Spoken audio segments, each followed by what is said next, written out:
সিরাজগঞ্জ জেলা শিল্পকলা একাডেমি মিলনায়তনে চলছে দুর্নীতি দমন কমিশনের 181তম গণশুনানি। এরই আরো জানাতে সরাসরি যুক্ত হচ্ছেন সহকর্মী শুভ কুমার ঘোষ। শুভ, আপনি নিশ্চয়ই আমাকে শুনতে পাচ্ছেন। শুভ, আপনি আমাদের জানাবেন গণশুনানিতে কি ধরনের অভিযোগ আসছে আর এই নিয়ে কি বলছে দুদক?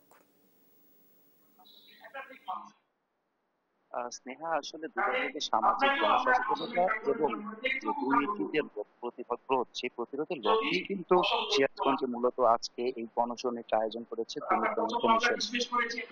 কিন্তু তাদের 181তম গণশুনানি আজকে অনুষ্ঠিত হচ্ছে সিরাজগঞ্জে, এবং এইখানে কিন্তু আপনি দেখতে পাচ্ছেন যে ইতোমধ্যে যে আমরা অনেকটা আদালতে যেমন দেখি তেমনটাই কিন্তু যারা অভিযোগকারী আছেন সেই অভিযোগকারী এবং অভিযুক্ত দুইজনকেই কিন্তু এখানে সামনাসামনি বসিয়ে সেই সমাধান যে অভিযোগগুলো উঠছে সেগুলো নিয়ে আলোচনা করছেন, এবং আলোচনা করছেন কিন্তু দুদকের যে তদন্ত বিভাগের যে কমিশনার আছেন মিয়া মোহাম্মদ আলী আকবর আজিজি, উনি কিন্তু আসলে প্রধান অতিথি হিসেবে থেকে এটার শুনানি করছেন, এবং জেলা প্রশাসনের আমাদের যে সিরাজগঞ্জের জেলা প্রশাসক আছেন জনাব মোহাম্মদ নজরুল ইসলাম, উনি কিন্তু এটা আসলে সভাপতিত্ব করছেন। আমরা জানিয়ে রাখি যে গত 9 তারিখ থেকেই কিন্তু এই দুদকে সিরাজগঞ্জে কিন্তু দুর্নীতি দমন কমিশনের পাবনা সম্মিলিত কার্যালয় সহ একটি দল কিন্তু এখানে উপস্থিত ছিলেন। বিভিন্ন জায়গায় তারা বুথ করেছিলেন, বুথ করে তারা অভিযোগগুলো সংগ্রহ করেছেন, এবং তার প্রেক্ষিতে কিন্তু মোট 134টি অভিযোগ কিন্তু এই সিরাজগঞ্জে পেয়েছেন তারা। তার মধ্যে তারা যাচাই বাছাই শেষে 102টি অভিযোগ কিন্তু পেয়েছেন যেটা উত্থাপনযোগ্য। সেই 102টি অভিযোগ নিয়ে কিন্তু আজকে এখানে শুনানি হচ্ছে। আমরা সকাল থেকে দেখতে পাচ্ছি যে এই শুনানিতে যারা অভিযোগ করেছেন, আপনি এই মুহূর্তে যে বুথটি দেখছেন এইখানে কিন্তু যে অভিযুক্ত তাকে কিন্তু এই বুথটিতে বসানো হচ্ছে, এবং মাঝখানে কিন্তু যারা অভিযোগের শুনানি করছেন আমরা বলতে পারি বিচারকের মতো তারা কিন্তু মাঝখানে বসে আছেন, এবং বামে যে বুথটি আপনি দেখতে পাচ্ছেন এই বুথটিতে কিন্তু যে সেবা গ্রহীতা বা যে অভিযোগ করছে সেই অভিযোগকারীকে কিন্তু এখানে বসানো হচ্ছে, বসে তার কাছ থেকে তাৎক্ষণিকভাবে অভিযোগ শোনা হচ্ছে, এবং সেই অভিযোগের প্রেক্ষিতে কিন্তু যে অভিযুক্ত তাকে কিন্তু জিজ্ঞাসাবাদ করা হচ্ছে। আপনি দেখতে পাচ্ছেন যে এখানে সাধারণ মানুষের আসলে কি পরিমাণ অংশগ্রহণ। সাধারণ মানুষ কিন্তু এটাকে খুবই ভালোভাবে নিয়েছেন।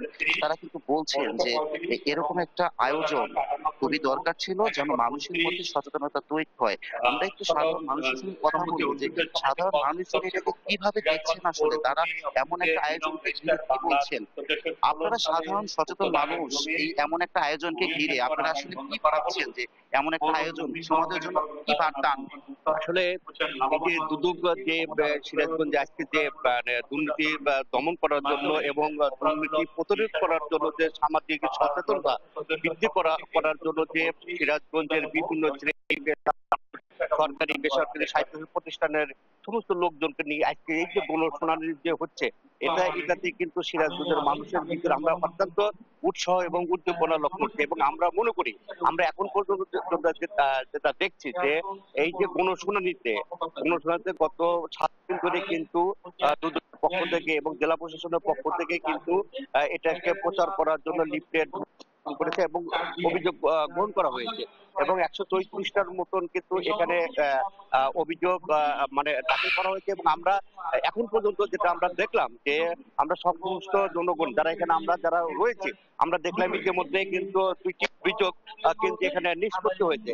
এতে করে কিন্তু আমরা যারা জনগণ সাধারণ যারা নাগরিক অর্থাৎ আমরা যারা সেবা গ্রহীতা সেবা প্রদানকারী প্রতিষ্ঠানদের মধ্যে এই যে আমরা যে সেবা থেকে অনেকে হয়তো বঞ্চিত হয়, কিন্তু আজকে প্রকাশ্যে জনসম্মুখে একে অপরের যে মনে করেন যে প্রশ্ন উত্থাপন অভিযোগ উত্থাপন এবং উত্তর দেওয়া এটা আমাদের অত্যন্ত ভালো লেগেছে, এবং আমরা মনে করি যে দুদক বাংলাদেশ থেকে দুর্নীতি নির্মূল করার জন্য দমন করার জন্য এই ধরনের অনুষ্ঠান তারা মাঝে মাঝে করবে, এবং আমরা সকলেই সৎ থাকবো, আমরা কেউ দুর্নীতি করবো না।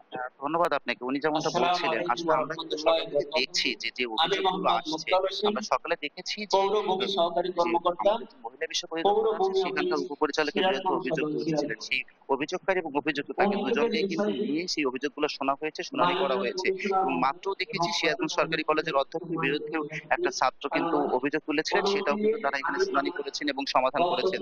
তারা কিন্তু বলছেন যে যে অভিযোগগুলো সমাধানযোগ্য সেই অভিযোগগুলো সমাধান করবেন।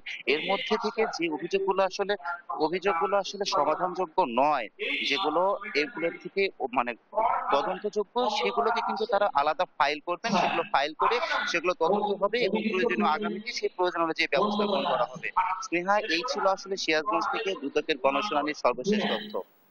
শুভ, আপনাকে ধন্যবাদ। দর্শক, দেখছিলাম সিরাজগঞ্জে অনুষ্ঠিত দুদকের গণশুনানির সরাসরি অনুষ্ঠানটি।